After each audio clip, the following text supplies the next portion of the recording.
കൊച്ചേട്ടൻ്റെ കത്ത്. സ്മരണ വേണം മക്കളെ, സ്മരണ. സ്നേഹമുള്ള DCL കൂട്ടുകാരെ, ഒരു ദിവസം അതിസമ്പന്നനായ ഒരു മനുഷ്യൻ റോഡിലൂടെ നടക്കുമ്പോൾ ഒരു ഭിക്ഷക്കാരനെ കണ്ടു.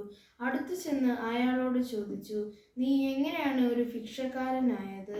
ഭിക്ഷക്കാരൻ പറഞ്ഞു, ഒരു ജോലിക്ക് വേണ്ടി ഞാൻ അലയാത്ത ഇടമില്ല, മുട്ടാത്ത വാതിലുകളില്ല. ഒന്നും കിട്ടാതെയായപ്പോൾ പിച്ച തെണ്ടുകയല്ലാതെ മറ്റു വഴിയില്ലാതെ വന്നു. താങ്കൾ എനിക്കൊരു ജോലി തന്നാൽ ഞാൻ ഭിക്ഷാടനം നിർത്തിക്കോളാം. അപ്പോൾ ആ ധനികൻ പറഞ്ഞു, ഞാൻ നിന്നെ എൻ്റെ ബിസിനസ് പാർട്ട്ണറാക്കാം. നമുക്ക് ഒരുമിച്ച് വളരാം. ഭിക്ഷക്കാരൻ്റെ ഹൃദയം നിശ്ചലമായതുപോലെ തോന്നി. ഒരു തുള്ളി വെള്ളം കൊതിച്ചവന് ഒരു കിണർ തന്നെ കിട്ടിയ അനുഭവം. ധനവാൻ പറഞ്ഞു, എനിക്ക് ധാരാളം നെൽവയൽ ഉണ്ട്. ഞാൻ ഓരോ ദിവസവും ലോറിയിൽ നിറയെ ധാന്യം നിനക്ക് തരാം. നീ അതുകൊണ്ടുപോയി വിറ്റാൽ മതി. മാസാവസാനം നമുക്ക് ലാഭം വീതിച്ചെടുക്കാം.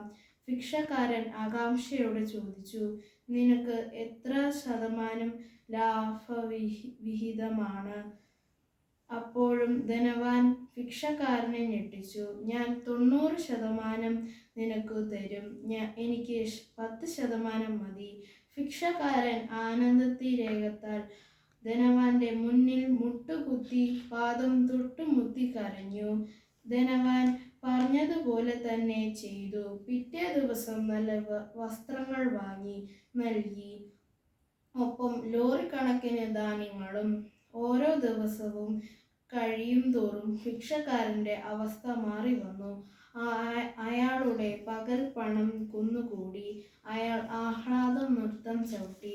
മാസാവസാനമായി ഭിക്ഷക്കാരനായിരുന്നയാൾ കിട്ടിയ പണമെല്ലാം കുന്നു കൂട്ടിവച്ചു.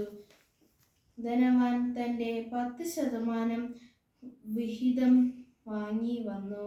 അപ്പോൾ നമ്മുടെ മുൻ ഭിക്ഷക്കാരൻ്റെ മനസ്സിൽ ആർത്തിയും അഹന്തയും കുന്നുകൂടി. അയാൾ ഇങ്ങനെ ചിന്തിച്ചു, ഞാനല്ലേ രാപ്പകൽ അധ്വാനിച്ചത്? മുതലാളി ഒന്നും അറിഞ്ഞിട്ടേയില്ല. എൻ്റെ വിയർപ്പ്, എൻ്റെ കിതപ്പ്. അതിനാൽ മുതലാളിക്ക് 10% എന്നല്ല, ഒന്നും കൊടുക്കേണ്ട ആവശ്യമില്ല. ആ ധനവാൻ വന്ന് അവൻ്റെ വാതിലിൽ മുട്ടിക്കൊണ്ടിരുന്നു. എന്നാൽ അയാൾ വാതിൽ തുറന്നില്ല. പ്രിയ കൂട്ടുകാരെ, നമ്മളും പലപ്പോഴും ഇങ്ങനെയാണ്. 2026 എന്ന പുതുവർഷത്തിലേക്ക് നമ്മൾ കടന്നു കഴിഞ്ഞു. നമ്മൾ ഇങ്ങനെ ഇതുപോലെ വളർന്നു. നമ്മൾ എങ്ങനെ ഇതുവരെ എത്തി എന്ന് ചിന്തിച്ചാൽ ഈ കഥയുടെ പൊരുൾ ഉള്ളിൽ തെളിയും. ഈ ഭൂമിയിലേക്ക് മനുഷ്യരായി പിറന്നപ്പോൾ നമ്മളും ആ പിച്ചക്കാരനെ പോലെ തന്നെ സ്വന്തമായി ഒന്നുമില്ലാത്തവരായിരുന്നു. പൂർണ്ണമായി മറ്റുള്ളവരെ ആശ്രയിക്കേണ്ടവരുമായിരുന്നു. നമ്മൾ വീണപ്പോൾ കൈപിടിച്ച് എഴുന്നേൽപ്പിച്ചതും ആവശ്യങ്ങൾ വന്നപ്പോൾ നമ്മുടെ കൈ നിറച്ചും നൽകി നമ്മെ വളരാൻ സഹായിച്ചതും നമ്മുടെ സൃഷ്ടാവായ നല്ല ദൈവമാണ്. നമ്മുടെ സ്നേഹസമ്പന്നരായ മാതാപിതാക്കളിലൂടെയും സഹോദരങ്ങളിലൂടെയും അധ്യാപകരിലൂടെയും കൂട്ടുകാരിലൂടെയുമാണ് ദൈവം കാലാകാലങ്ങളിൽ നമ്മെ പരിപാലിച്ചതും വളർത്തിയത്. ഇന്നും നമ്മൾക്കുണ്ട് എന്ന് നമ്മൾ അഭിമാനിക്കുന്ന നമ്മുടെ ജീവൻ, നമ്മുടെ വിശ്വാസം, നമ്മുടെ സ്വഭാവം, ജീവിത മൂല്യങ്ങൾ, നമ്മൾ സ്വന്തമാക്കിയ നേട്ടങ്ങൾ, അറിവ്, വിപുലമായ സൗഹൃദം എല്ലാം നമുക്കെങ്ങനെ കിട്ടി?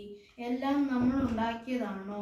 നമ്മുടെ ഈ ശരീരം, സുന്ദരമായ മുഖം, വിടർന്ന മിഴികൾ, തുറന്ന പുഞ്ചിരി, നമ്മുടെ വിവിധ കഴിവുകൾ എല്ലാം ദൈവം ഈ മർത്യജന്മം നമുക്ക് നൽകിയതുകൊണ്ട് മാത്രമല്ലേ? അതേ കൂട്ടുകാരെ, നാം ആക്കാൻ ദൈവത്തിൻ്റെ പ്രതിനിധികളായി നമ്മുടെ ജീവിതത്തിലേക്ക് വന്നവരെ നമ്മൾ മറക്കരുത്. അവരിലൂടെ ലഭിച്ചതെല്ലാം നമ്മുടെ ജീവിതത്തിൻ്റെ 10% നമുക്ക് മറ്റുള്ളവർക്കായി മാറ്റിവെക്കാം. അങ്ങനെ ദൈവത്തിന് എന്നും നന്ദി പ്രകടിപ്പിച്ച് ജീവിക്കാം.